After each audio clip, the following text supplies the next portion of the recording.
रहा हूँ, बहुत सारे लोगों को ना उनको खुजली इस बात की मची है कि साहब झगड़ा तो हो रहा है ईरान के इजराइल के बीच में, और वो बीच में ना अपनी टंगड़ी घुसाए पड़े हैं। भाई अगर इतनी दिक्कत है तो आप बैठ जाओ जहाज में, जब जहाज लेने जा रहा है वहां ईरान में फंसे हुए भारतीयों को, तो जहाज में बैठ जाओ और चले जाओ और जाओ लड़ो ईरान की तरफ से, लौट के आ जाओ।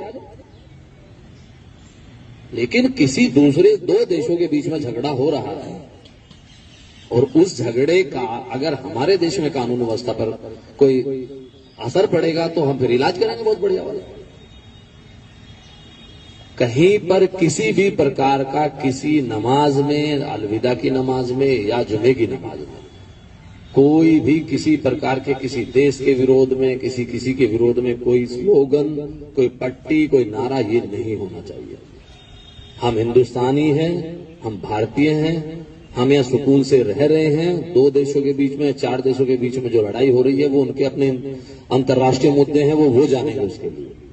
लेकिन कोई आदमी आए, साहब 10 आदमी खड़े होकर छाती पीट रहे हैं, हाय हाय हाय साहब ईरान को मार डाला, ईरान को मार डाला। अरे भाई इतना वो है तो चले जाओ ईरान, इसको जाना। लेकिन ये चीजें बिल्कुल हम बर्दाश्त यहाँ नहीं करेंगे कि हमारे यहाँ आके कोई भी आदमी अपने देश में आके यहाँ कोई फिजा बिगाड़े। है कुछ लोग ऐसे, एक दो जगह, एक दो कस्बों में लोगों ने इस तरह की हरकतें की हैं। तो हम दूसरे की लकड़ी, जबरदस्ती की लकड़ी, अरे उनको लेना दो भाई, तुम क्यों ले रहे हो उनकी लकड़ी? अगर ईरान के और अमेरिका के बीच में कोई विवाद है या कोई दूसरे देशों के बीच में विवाद है तो वो अपना सुलझा रहे हैं।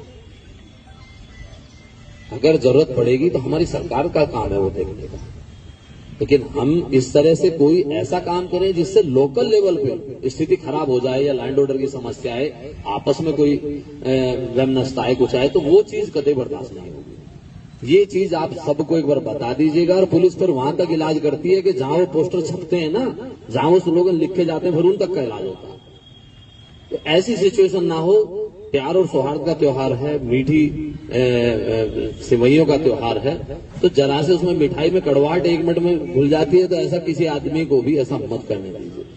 और मैंने देखा है कि कुछ लोग केवल इंस्टाग्राम की रील बनाने के चक्कर में और कह रहे साहब ईरान के साथ ये हो गया, खामेनेई को मार दिया, ये कर दिया, वो कर दिया, इस चक्कर में केवल रील बनाने के चक्कर में आए और भाग गए। तो ये चीजें कतई मत होने दीजिए। आपके कस्बे का या आपके मोहल्ले का या आपके शहर का कोई भी आदमी, एक ही आदमी फिजा बिगाड़ने के लिए बहुत होता है।